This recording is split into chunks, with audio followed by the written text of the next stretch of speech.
Kayaknya ada gangguan saraf di sini tuh. Bener. Kalau dia ngomong,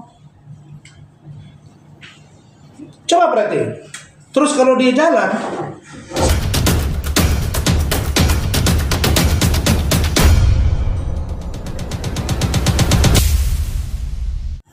kemudian tentang Hotman Paris.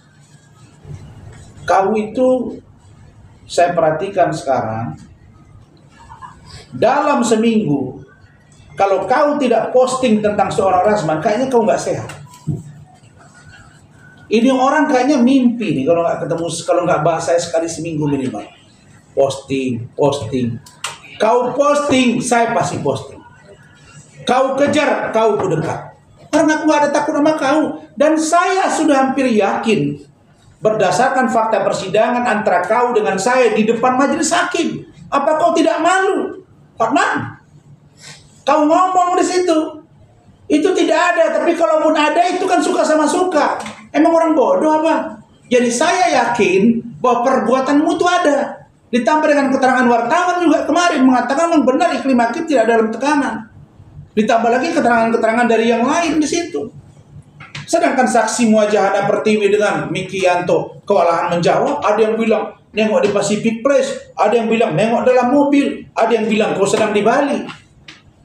Jadi jangan branding dirimu seolah-olah orang paling bersih. Kau itu nanti dalam putusan dan pemeriksaan iklim hakim, dan saya akan makin terbuka semuanya.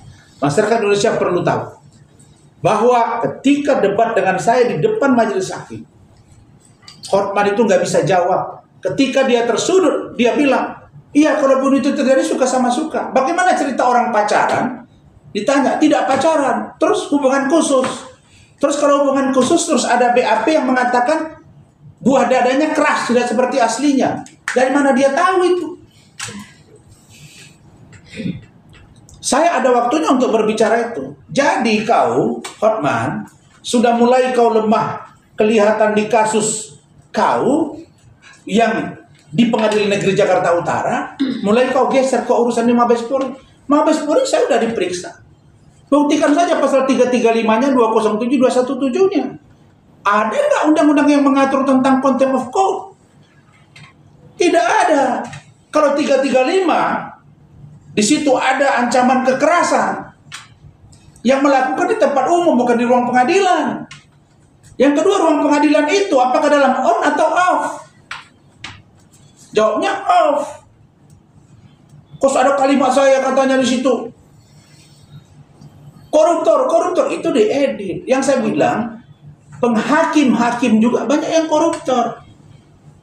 Polisi juga, jaksa juga, KPK juga, pengacara juga. Makanya kita perlu sekarang ini untuk saling mengawasi di antara kita. Jadi Hotman kalau saya perhatikan, maaf nih. Coba perhatiin yang terakhir nih dia ngomong. Kalau dia ngomong, betul nggak? Coba amati iklan. Kayaknya ada gangguan saraf di sini tuh. Bener. Kalau dia ngomong, coba perhatiin. Terus kalau dia jalan, enggak, ini orang udah lebaran, di jalan ini sebelah kiri ini berat nanti.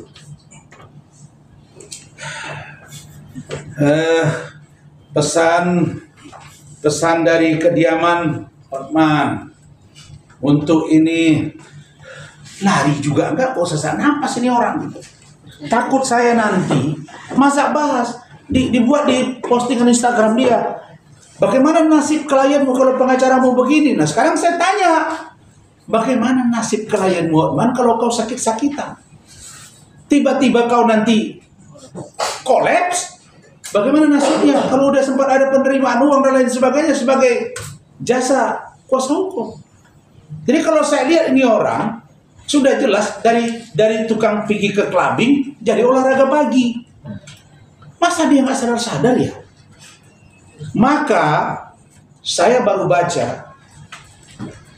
baca yang terbaru. Walaupun saya udah lama tahu ini 10 perintah Yesus di Bible. Di antaranya itu tidak boleh minum minuman keras. tidak boleh juga berzina. Saya tidak mengatakan dia minuman keras atau berzina, tapi perbuatannya itu menurut saya mendekati zina. Mendekati itu artinya ya kalau tiba-tiba sudah nggak sadar diri, misalnya minum lalu mendekati, kalau kami di ajaran agama Islam itu ya mendekati zina itu sudah dosa.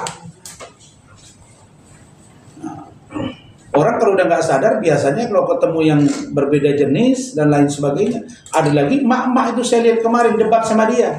Mak-mak itu bilang, ini saya nggak suka itu perempuan. Enggak, dia kan dompetnya tebal, saya sudah kasih sekian ratus rupiah. Mak-mak itu di post gitu. Pikiran saya ini, apa sih si Hotman ini? Makanya yang kau pikirkan sakitmu. Kau bilang klienmu kau pikirkan, jangan aku yang kau pikirkan. Aku tidak pernah memikirkan kau. Persidangan di pengadilan tidak pernah aku pikirkan kau. Yang aku pikirkan, aku maju terus dan kau akan selesai di tangan saya. Dalam artian selesai apa? Kau tidak akan terbukti bahwa kau merasa paling jago sehingga kau nggak bisa dikalahkan. Saya yakin saya bisa mengalahkan kau.